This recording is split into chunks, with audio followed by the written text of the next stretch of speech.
Third largest economy हो जाएगा India, that is true. 2028 तक भी हो सकता है। और चाइना की थोड़ी नीचे जा। दोस्तों, हाल ही में भारत ने यूनाइटेड किंगडम को ओवरटेक कर लिया और बन गया है 5th बिगेस्ट इकोनॉमी। तभी से दुनिया भर के मीडिया में भारत से जुड़ी खबरें भी बड़ी महत्वपूर्ण हो गई है।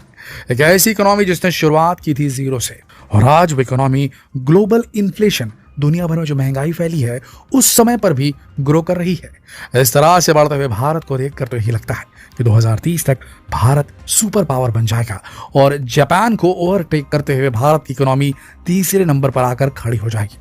दोस्तों, अभी तक चाइना की ग्रोथ को भी ग्लोबल इकोनॉमी में अपनी जगह बनाने और कुछ ही दशकों में वर्ल्ड सेकेंड बिगेस्ट इकोनॉमी बनने के लिए खूब सराहा जाता है। लेकिन पिछले 2-3 साल से लगातार चाइना की इकोनॉमिक ग्रोथ कम हो रही है। यहाँ की प्रॉपर्टी मार्केट डगमगा रही है और इन्फ्लेशन की स्थिति भी बनी हुई है। लेकिन भारत की डगमगाती इकोनॉमी अब फल फूल रही है। दोस्तों, विश्व के बड़े इकोनॉमिस्ट ऐसा अंदाजा लगा रहे हैं कि भारत आने वाले दशक में यूएस और चाइना के बाद दुनिया की तीसरी सबसे बड़ी इकोनॉमी बन जाएगा। दोस्तों, आज हम आपको बताएंगे कि कौन से ऐसे क्षेत्र हैं जो एक इकोनॉमी को पावरफुल बनाते हैं और भारत उनमें कैसे ग्रो कर रहा है। यकीन मानिए, इस वीडियो को देखने के बाद आपको भी विश्वास हो जाएगा कि भारत वाकई में 2030 तक सुपर पावर बन जाएगा। Economic development. दोस्तों, सबसे पहले भारत की इकोनॉमिक ग्रोथ की बात करते हैं, क्योंकि किसी भी देश को सुपर पावर बनाने में उस देश की इकोनॉमिक डेवलपमेंट का सबसे बड़ा योगदान है। दोस्तों, economic advisory council to the prime minister के मेंबर संजीव सान्याल का दावा है कि भले ही विश्व रिसेशन, मंदी की ओर फिसल रहा है, मगर भारत फिस्कल ईयर 2023 में 7% की एक्सपेक्टेड जीडीपी ग्रोथ के साथ स्ट्रॉन्गेस्ट मेजर इकोनॉमी बनकर उभर रहा है। विश्व के सुपर पावर देशों में tighter monetary policy, higher energy cost और रशिया यूक्रेन वॉर के कारण मंदी की स्थिति आन पड़ी है और जहां ग्रोथ हो रही है वहां जीडीपी में गिरावट देखने को मिली है। फिलहाल इंडिया की इकोनॉमी पहले से ज्यादा फ्लेक्सिबल और रेजिलियंट हो गई है और परिवर्तन को आसानी से झेल पा रही है। दोस्तों, टाइम्स ऑफ इंडिया में छपे एक आर्टिकल के अनुसार एसबीआई के इकोनॉमिस्ट द्वारा दी गई रिपोर्ट में बताया गया है कि 2022-23 के फिस्कल ईयर के फर्स्ट क्वार्टर में 13.5% की जीडीपी ग्रोथ थी और इस रिपोर्ट में एसबीआई का दावा है कि 2029 तक भारत थर्ड बिगेस्ट इकोनॉमी बन जाएगा। 2014 में भारत 10th बिगेस्ट इकोनॉमी था और आज 5th रैंक पर पहुंच चुका है, जो भारत की ग्रोथ को दर्शाता है। एसबीआई की उस रिपोर्ट के अनुसार भारत जर्मनी को 2027 तक ओवरटेक कर लेगा और 2029 तक जापान को ओवरटेक कर लेगा। दोस्तों, आपको बता दें कि अक्टूबर के फेस्टिव मंथ में जीएसटी कलेक्शन 16.6% बढ़ गया है और 1.52 लाख करोड़ हो चुका है। ये अप्रैल 2022 में हुए 1.68 लाख करोड़ के जीएसटी कलेक्शन के बाद दूसरा सबसे बड़ा जीएसटी कलेक्शन है। एचडीएफसी म्यूचुअल फंड की एक रिपोर्ट के अनुसार आईएमएफ यानी कि इंटरनेशनल मॉनेटरी फंड ने पिछले कुछ साल से लगातार भारत को फास्टेस्ट ग्रोइंग मेजर इकोनॉमी का टैग दिया है।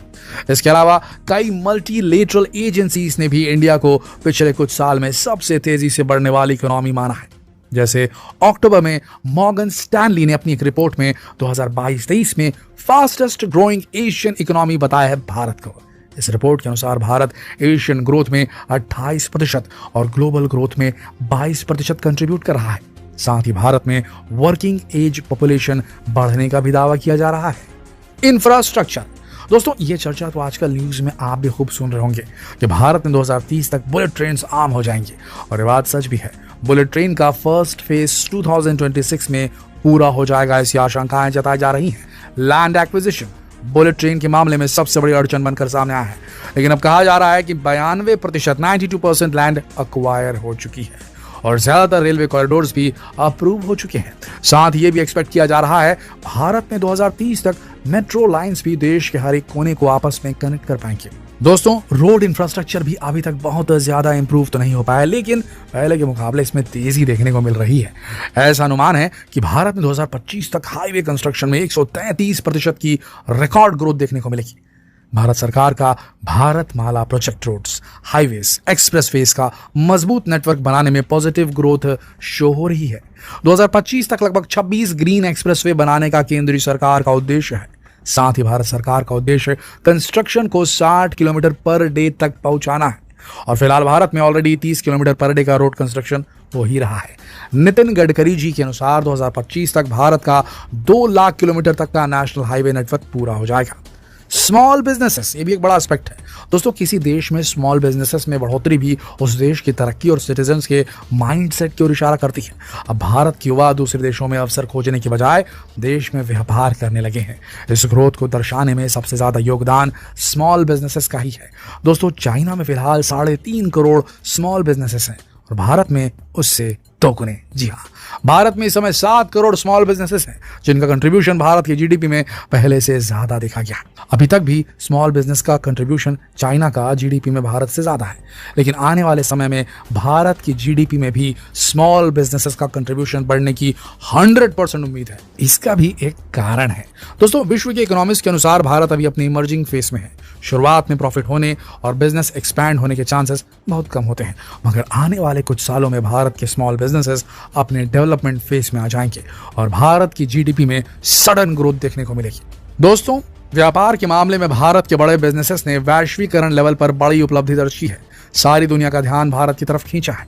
जब से गौतम अडानी दुनिया के तीसरे सबसे अमीर शख्स बने, तब से भारत की ग्रोइंग इकोनॉमी स्ट्रेंथ को रिप्रेजेंट करने में उनका काफी योगदान माना जा रहा है। भारत में प्राइवेट सेक्टर में पहले से बहुत ज्यादा ग्रोथ भी नोटिस की गई है। एनर्जी प्रोडक्शन, ये भी एक बड़ा एस्पेक्ट है दोस्तों। जहां विश्व में एनर्जी कॉस्ट बढ़ रही है, वहीं भारत में ग्रीन एनर्जी पर, सोलर एनर्जी पर और एनर्जी स्टोरेज पर फिलहाल बढ़ चढ़कर काम किया जा रहा है। भारत का भडला सोलर पार्क दुनिया का सबसे बड़ा सोलर पार्क बन गया है, सोलर एनर्जी प्लांट बन गया है।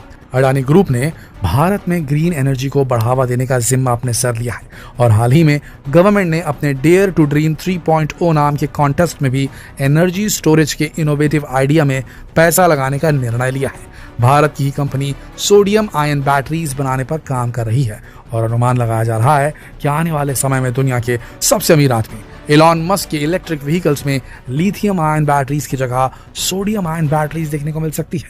उधर रिलायंस इंडस्ट्रीज ने भी sodium ion batteries manufacturing market को लीड करने के लिए कई विदेशी कंपनियों से हाथ मिला लिया है। यानी आने वाले समय में भारत एनर्जी पावर हाउस बनने वाला है। एनर्जी स्टोरेज टेक्नोलॉजी पर पैसा लगाने का मतलब है एक्सपोर्ट सेक्टर में भी लीड करना। 2030 तक अगर भारत बैटरी मैन्युफैक्चरिंग और स्टोरेज टेक्नोलॉजी में अपने उद्देश्यों को पूरा कर लेता है, गोल्स पूरा कर लेता है, तो भारत का एनर्जी सेक्टर में कोई मुकाबला नहीं कर पाएगा। फिलहाल साइंस और टेक्नोलॉजी के मामले में भी भारत को ग्रोथ पहले से बहुत ज्यादा मिल चुकी है। डिजिटलाइजेशन ने भी भारत को डेवलप्ड कंट्रीज की रेस में लाकर खड़ा कर दिया है। भारत ने आर्टिफिशियल इंटेलिजेंस में $150 बिलियन लगाए हैं। भारत ने पिछले कुछ सालों में बहुत ही सोच समझकर ऐसे मेगा प्रोजेक्ट्स में पैसा लगाया है जो आने वाले समय में अच्छा प्रदर्शन करेंगे। भारत सरकार ने टूरिज्म को बेहतर बनाने के लिए भी इन्वेस्ट किया है, जिससे लंबे समय से नजरअंदाज किया जा रहा था। दोस्तों, इस वीडियो में हमने जो भी बताया है वो हमारे द्वारा लगाया गया अनुमान नहीं है, बल्कि ग्लोबल इकोनॉमिक एक्सपर्ट द्वारा लगाए गए अनुमान है जो इंटरनेट पर आप भी सर्च करके देख सकते हैं। फिलहाल भारत की ग्रोथ को देखकर विश्व भर की मीडिया में भारत को जो सराहना मिल रही है उसे देखकर हर भारतीय का दिल गदगद हो जाना चाहिए। और इस खुशखबरी को फैलाने वाले क्यों ना आप बन जाएं, तो अभी घुमाइए अपनी उंगलियां और शेयर कर डालिए ये वीडियो फेसबुक पर, व्हाट्सएप पर, यूट्यूब पर, ताकि लोगों तक ये खुशखबरी पहुंच सके और लोग और भी ज्यादा बिलीव करें भारत की इकोनॉमी पे, भारत की शक्ति पे। इस वीडियो के अंत तक बने रहने के लिए आप सबका दिल से धन्यवाद। और चाइना की थोड़ी नीचे जा रही है, बट उन्होंने अभी तक जो है लीड बहुत ले ली है, जैसे 400-500%, मतलब 5 टाइम्स, क्योंकि चाइना की लीड बहुत ज़्यादा है। और अगर वो कम भी थोड़ा जाते हैं कि मतलब 7% के बदले 3% ग्रो करते हैं, तब भी जो उनको कैचअप करने में काफ़ी समय लगेगा। 2030 तक कैचअप नहीं कर पाएंगे।